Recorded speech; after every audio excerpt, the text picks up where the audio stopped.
Olá pessoal, vamos começar então a aula sobre gráficos, tá? Que é muito importante na hora de você estudar estatística. O que eu quero que você entenda é o seguinte: você vai ter que construir o gráfico só se a questão for aberta. Mas a maioria das questões vestibulares que você for fazer, ela vai ser fechada. Então o que acontece?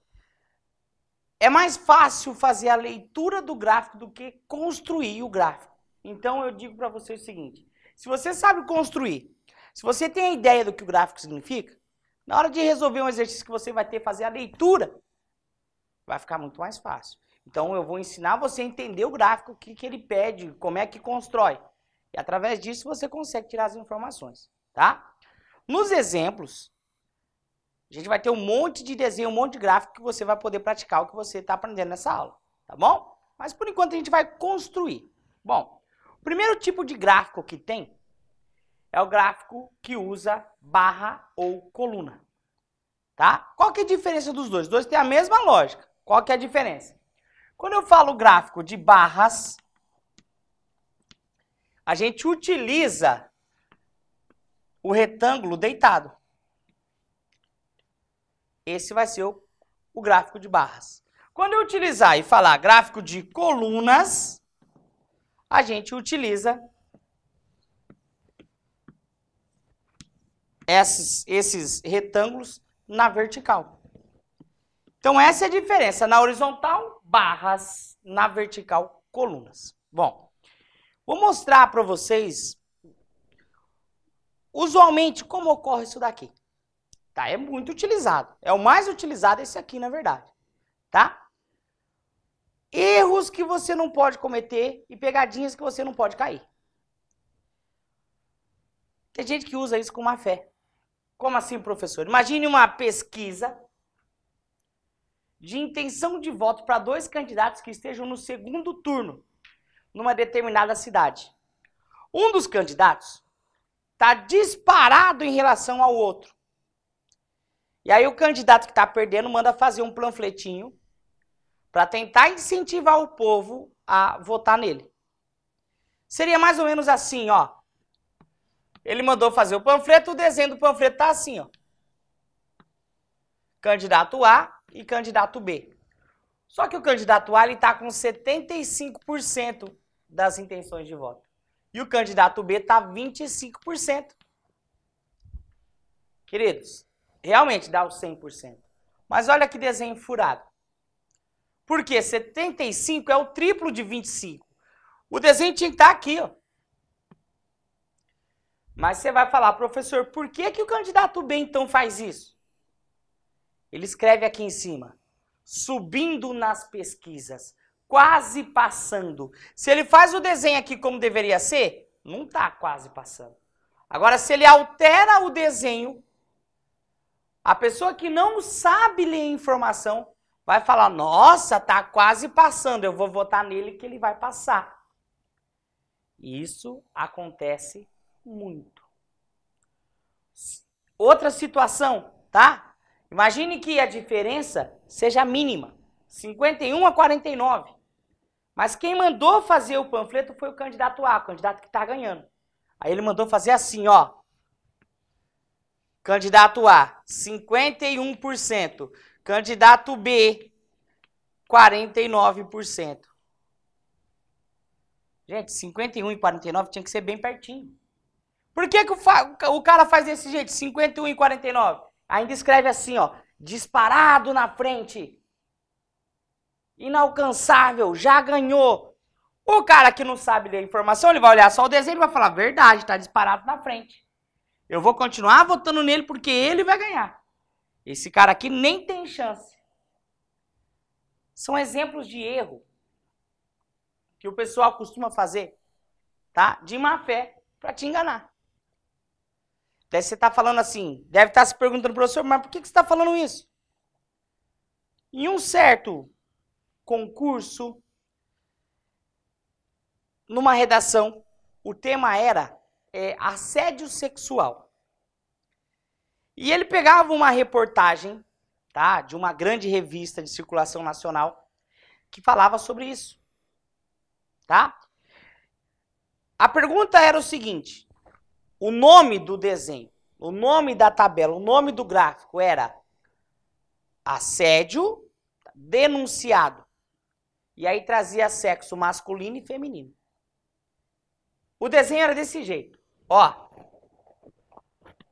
65% mulheres e trazia uma coluna assim, 35% homem. E o começo da reportagem, o título da reportagem dizia: o assédio sexual acontece indiferentemente do sexo. Queridos, indiferentemente do sexo, eu concordo. Deveria ser 50-50 ou algo muito próximo. Aí a gente poderia falar que acontece mais... Acontece tanto faz com homem ou com mulher. Mas pensa comigo. O desenho nos induzia a isso. Está próximo. Mas pense no numeral. 65 e 35. O dobro de 35 é 70, que é bem próximo de 65. Ou seja, acontece 2 vezes mais com mulheres do que com homem. E outro detalhe, isso daqui era o que era denunciado. E aí acontecia o seguinte, de uma outra tabela abaixo, ele trazia a porcentagem de homens que denunciavam, beirava 85%. E a porcentagem de mulheres que denunciavam, num outro gráfico aqui, trazia 15%. Ou seja, a minoria das mulheres denunciavam. E dava esse número absurdo, 65%. A maioria dos homens denunciavam. E dá 35%. Ou seja, olhando os dados do gráfico, a gente analisava que isso daqui é mentira. O título da matéria é mentirosa. Acontece muito mais com mulher do que com homem. O desenho dizia o contrário.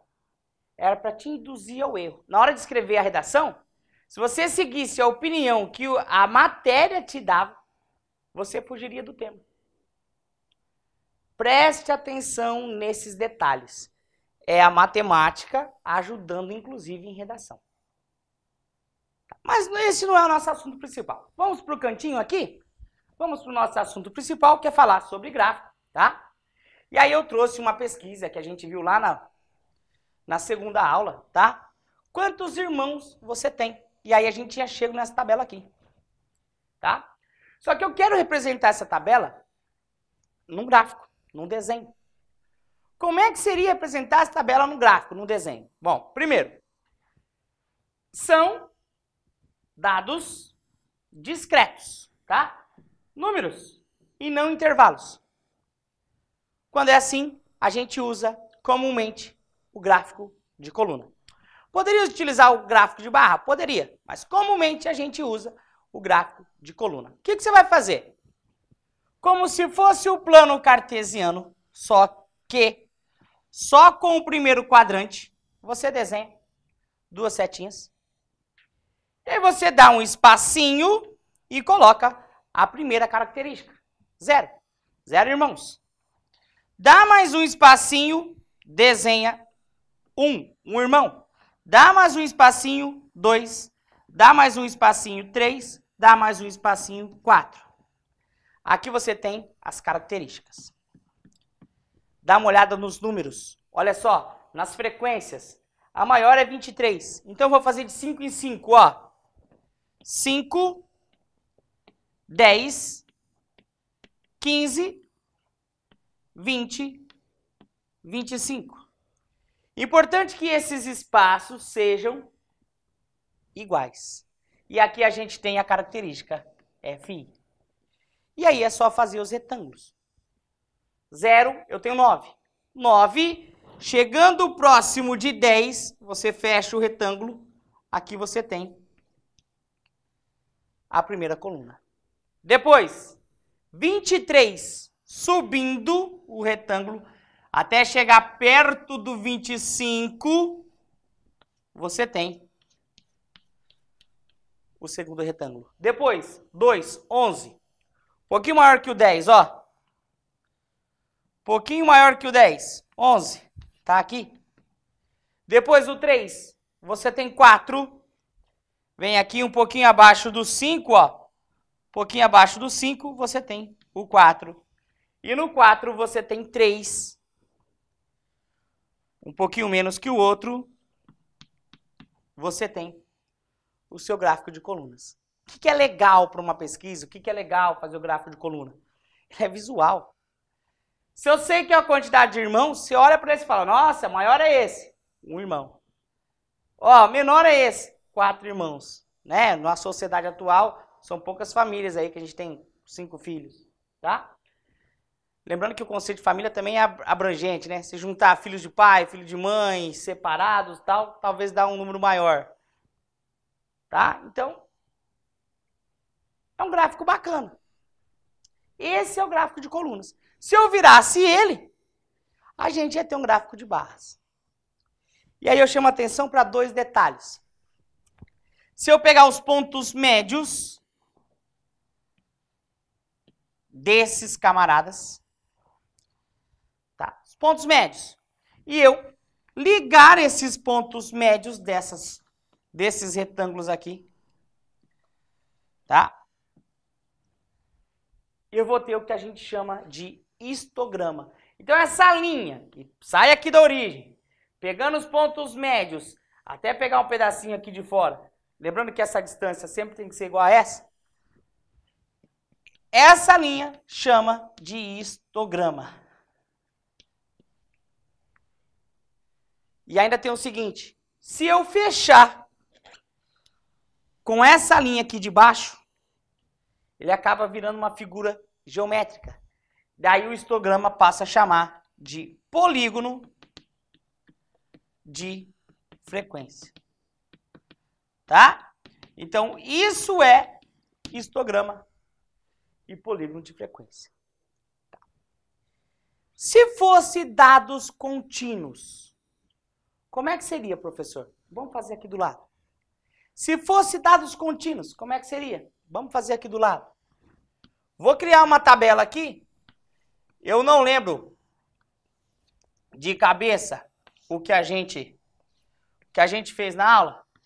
Mas aqui teria classes, aqui eu teria FI, e aqui eu vou colocar algumas alturas, ó. 1,50 até 1,65, 1,65 até 1,80, 1,80 até 1,95 e 1,95 para frente, tá? Que total, e aqui eu vou colocar alguns valores, 5, 15, 3 e 2.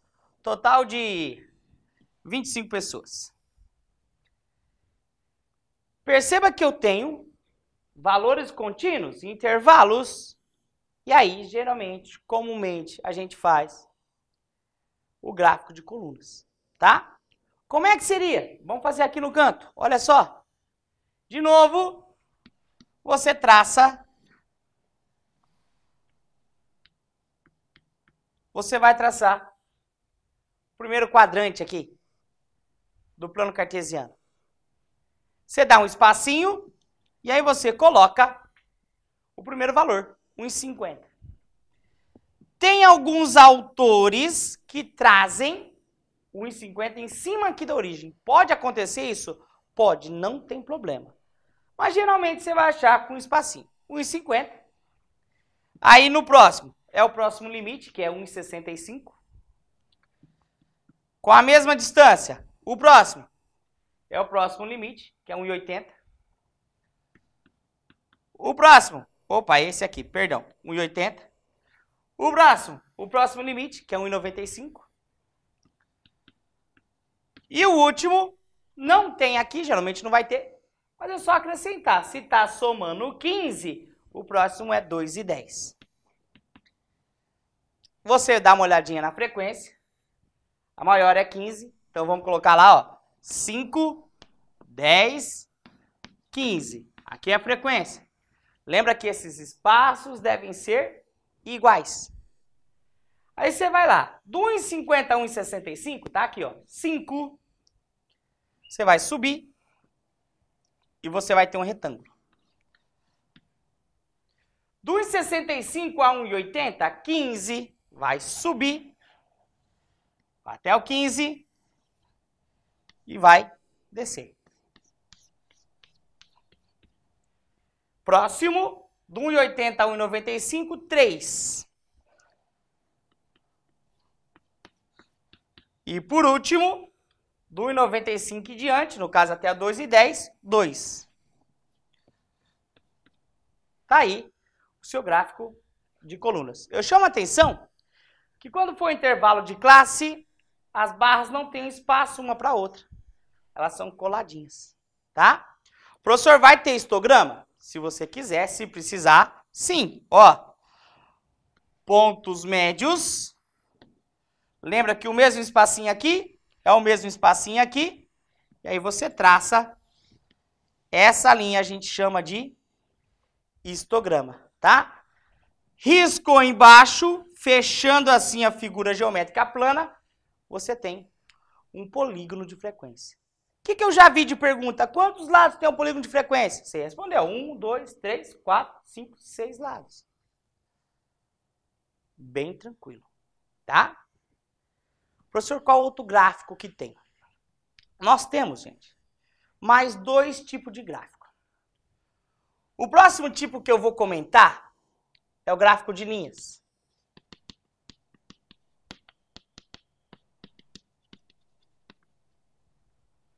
Professor, onde é utilizado o gráfico de linhas? Ele é muito bacana para mostrar para vocês quando algo está crescendo, quando algo está caindo ou quando algo está constante. Quando eu quero mostrar que algo cresceu, que algo diminuiu ou que algo está constante, eu uso o gráfico de linhas. Vamos pensar assim comigo. Imagina esse gráfico aqui. De novo, só o primeiro quadrante. E aí eu coloco meses, ó. Janeiro, fevereiro, março e abril. 4 meses. Aí eu coloco aqui 10 mil, coloco aqui 15 mil e coloco aqui 20 mil. Tá? 10 mil, 15 mil, 20 mil. E aí eu faço o seguinte, ó. Vou melhorar o gráfico que eu não gostei. Vou colocar aqui 20 mil e vou colocar aqui 30 mil. Até porque funciona assim, né? Esse espaço tem que ser igual a esse, tem que ser igual a esse. E as unidades medidas têm que ser iguais. 10, 20 e 30 mil, tá? Agora eu gostei. E aí eu vou ter esse gráfico aqui, ó. Vamos supor aqui, ó, de laranjado. Eu coloco aqui uma bolinha. Aqui eu coloco outra. Aqui eu coloco outra e aqui eu coloco outra. Aí eu tenho isso aqui, ó, a linha. Ó, tá? E uma outra, eu tenho aqui 30, 20... vou colocar aqui, desculpa, aqui, ó, 20, depois 10, depois manteve. Ó, vamos supor que isso daqui seja dinheiro, eu coloquei FI, mas vou colocar dinheiro, e aqui eu tenho os meses. E eu estou mostrando o gráfico em azul, equipe A. Laranjado, equipe B. Equipe de vendas, tá? Então eu tenho a equipe A, que vendeu em janeiro 10 mil. Em fevereiro ela vendeu 30 mil. Em março ela vendeu 20. E em abril vendeu 20. Equipe A agora, azul. Em janeiro vendeu 30 mil. Em fevereiro vendeu 20. Em março vendeu 10 mil. Em abril vendeu 10 mil também. Então equipe A em azul, equipe B em laranjado. A gente consegue comparar em que mês tal empresa, qual equipe vendeu mais? Consegue comparar se caiu o desempenho, se subiu o desempenho? Então imagina que você é um chefe de departamento e você quer discutir as vendas com 2 equipes suas. Você vai começar, por exemplo, com a equipe A. Você vai falar, ó, equipe A, vocês começaram bem. Em janeiro, vocês venderam 30 mil. O que aconteceu em fevereiro? Vocês desanimaram? Por que vocês venderam 20? E aí o que aconteceu? Em março caiu mais ainda, 10 mil. E vocês não fizeram nada para mudar. Em abril vocês continuaram vendendo 10 mil. Você consegue fazer comparação. Tá? Olha a equipe B. Vocês começaram muito mal, 10 mil. Só que em fevereiro, ó, 30. Parabéns. Mas vocês deixaram a peteca cair, gente. 20 mil e de novo, continua vendendo 20 mil. É a crise? O que está acontecendo? Por que vocês não estão desenvolvendo? Você consegue ter esse parâmetro. E aí o exercício, ele pode fazer várias perguntas. O Enem gosta de fazer isso. Ele gosta de perguntar, em quantos meses a equipe A vendeu mais que a equipe B? É só olhar onde está para cima. Em quantos meses a equipe B vendeu mais que A? Então, ó, a equipe A vendeu mais que B só aqui, ó, janeiro. A equipe B vendeu mais que A, aonde? Fevereiro, março e abril, porque está para cima. E de que intervalo de mês houve um aumento de venda? Ó, a equipe A, que é azul, nenhum mês aumentou.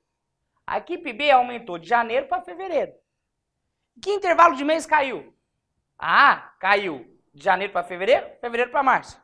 A B caiu aonde? De fevereiro para março. Você consegue ter esse parâmetro. Então, toda vez que você quer mostrar que alguma coisa cresce, uma coisa diminui, ou mantém constante, é o gráfico de linhas que você vai utilizar. Professor, tem mais algum gráfico importante? Tem. Qual o outro gráfico importante que tem? É o gráfico de setores. Queridos, o que é o gráfico de setores? É o nosso famoso gráfico de pizza. E o que você precisa saber sobre ele? Gente, para fazer um gráfico de pizza numa prova, você teria que levar transferidor, compasso. Ninguém vai pedir isso para vocês fazerem a prova. Você precisa saber de informação. Quais são as informações? Você precisa saber estimar e você precisa saber calcular quanto vale cada pedacinho desse gráfico. Vamos começar com calcular esse pedacinho que eu estou dizendo. Uma circunferência, ela tem 360 graus. E ela tem que ser representada, nela tem que ser representada o 100% da pesquisa. Se eu dividir os dois lados por 100, eu vou dizer para vocês o seguinte, que cada 1% da pesquisa, a gente vai ter 3,6 graus. E é essa relação que você tem que ter. Por quê? O que o exercício vai te pedir? Olha, quantos graus representa na circunferência esse setor que tem lá 40 graus? Ou 40%, desculpa. O que você vai fazer? 40% vezes 3,6. E aí você vai ter a quantidade em graus. Então, é essa relação que você tem que ter. 1% é igual a 3,6 graus. A segunda e a última relação é saber estimar. Você tem que lembrar que se você tem uma circunferência, metade dela vale 50%. Metade da metade vale 25%. Metade da metade da metade vale 12,5%. E assim por diante. Você tem que saber, por exemplo, você tem lá um gráfico e você precisa calcular tem algo que é 25%, você vai pensar, se é 25%, é um quarto da circunferência. Algo que é 50%, é metade da circunferência. Aí sobrou um pedaço. Você tem que dividir em 5 partes. Você sabe que tem um menor e um maior. Essa aqui vai ser 3 partes e aqui vai ser 2. Estimar cada pedaço da nossa circunferência. Nos exercícios que eu vou deixar como exemplo, a gente vai resolver vários exercícios, vários exemplos disso daqui, tá? Onde a gente vai tirar a informação. A gente vê isso, então, na próxima aula.